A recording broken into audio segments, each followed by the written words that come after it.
가짜 무릎 수술을 받은 사람들과 실제 무릎 수술을 받은 사람들의 결과가 똑같다면, 가짜 심장 수술을 받은 사람들이 진짜 심장 수술을 받은 환자들보다 오히려 효과가 더 좋았다면, 도대체 어떻게 이런 결과가 나올 수 있을까? 무엇이 가짜 수술을 받았던 환자들을 개선시키고 병을 낫게 했었을까? 실제 이런 일이 일어난다면 이 결과는 누구에게나 가능한 걸까?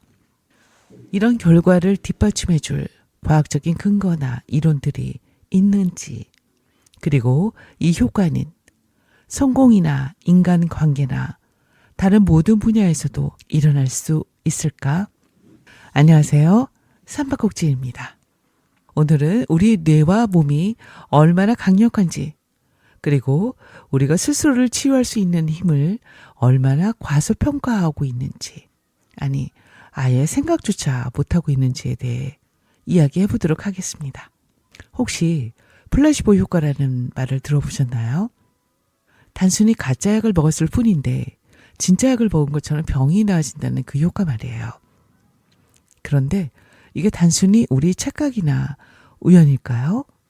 아니면 정말로 우리 뇌가 엄청난 일을 해낸 걸까요? 오늘은 조 디스펜자의 당신이 플라시보다라는 책에서 플라시보 효과하고 두뇌와 관련된 부분 얘기해 보도록 하겠습니다. 이 책은 과학적인 증거와 실질적인 사례를 바탕으로 우리의 믿음과 생각이 실제로 우리의 건강과 삶을 어떻게 변화시키는지 이야기하고 있습니다. 책 제목처럼 당신 자신이 바로 플라시보라는 거죠. 그렇다면 우리의 뇌가 이 모든 일을 가능하게 하는 비밀은 무엇일까요? 함께 탐구해 보겠습니다. 책에서 조 디스펜자는 플라시보 효과가 단순히 심리적 현상이 아니라 신경과학적으로 설명할 수 있는 실제적인 변화임을 강조합니다.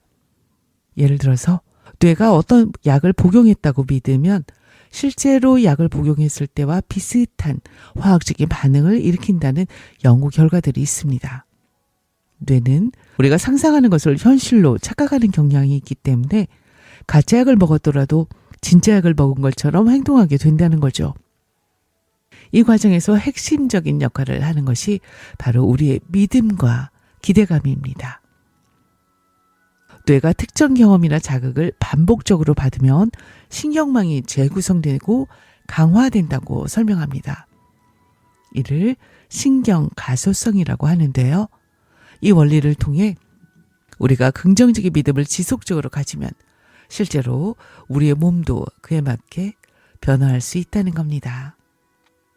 예를 들어 한 실험에서 환자들에게 가짜 약을 주면서 이 약이 당신의 통증을 완화시킬 거예요 라고 말했습니다. 결과적으로 많은 환자들이 실제로 통증이 줄어들었다고 보고됐죠. 이는 뇌가 자신이 믿는 대로 몸에 영향을 미친다는 강력한 증거입니다. 흥미로운 점은 플라시보 효과를 이해하면 반대로 노시보 효과도 이해할 수 있다는 겁니다. 부정적인 믿음이 실제로 부정적인 결과를 가져올 수도 있다는 것이죠. 이는 우리의 생각과 믿음이 얼마나 중요한지를 다시 한번 일깨워줍니다. 그럼 책 속의 내용 일부 읽어보도록 하겠습니다. 정글같이 얽힌 뉴런들이 새로운 생각 하나를 지지하기 위해 일제히 발화할 때 신경세포 속의 화학물질, 단백질 하나가 추가로 만들어지는데 이 단백질이 그 세포의 중심, 즉 세포 핵 쪽으로 나아가다가 DNA, 디옥시리보 핵산에 정착한다.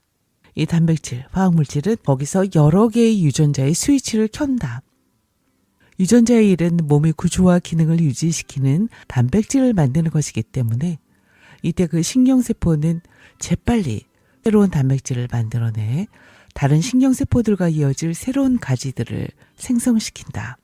그러므로 우리가 한 가지 생각 혹은 경험을 충분히 반복할 때 우리의 뇌 세포들은 서로 간의 연결을 강화할 뿐만 아니라 그렇게 우리의 생리적 기능에 영향을 준다. 전체 연결의 수도 크게 늘린다. 그렇게 뇌의 물리적 구조에 영향을 준다. 그때 뇌는 미시적으로 더욱 조밀해진다. 그러므로 새로운 생각을 하는 순간 우리는 신경학적, 화학적, 유전적으로 변하는 것이다. 사실 우리는 새로운 것을 배우고 새로운 생각을 하고 새로운 경험을 하는 순간 신경세포 간의 새로운 연결을 수천 개까지도 새로 만들 수 있다. 이것은 생각만으로 즉각 새로운 유전자를 개인적으로 발현시킬 수 있다는 뜻이다. 마음을 바꾸는 것만으로 그런 일이 일어난다. 정신력의 문제인 것이다. 노벨상 수상자 에릭 핸델 의학 박사는 새로운 기억이 만들어질 때, 즉 뭔가를 배울 때 자극을 받은 감각 뉴런들 속 시냅스 연결 개수가 처음의 2배인 2600개로 늘어나는 것을 증명해 보였다. 그런데 최초의 배움이 반복되지 않은 경우엔 그 수가 단 3주 만에 다시 원래의 연결 개수인 1300개로 떨어졌다.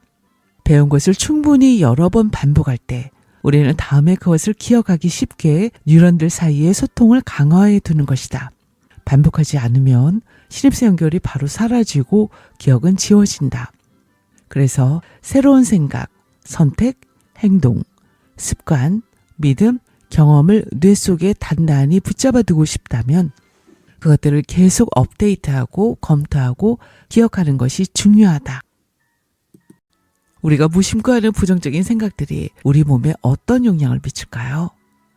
그리고 반대로 우리가 진심으로 믿고 상상하는 긍정적인 생각들이 우리의 삶을 어떻게 변화시킬 수 있을까요? 조 디스펜자는 우리 모두가 스스로를 치유할 수 있는 힘을 가지고 있다고 말합니다. 중요한 건 우리의 뇌를 어떻게 사용하는가에 달려있죠. 다음 영상에서는 이 책이 제시하는 실질적인 방법들에 대해서 더 이야기해 보도록 하겠습니다.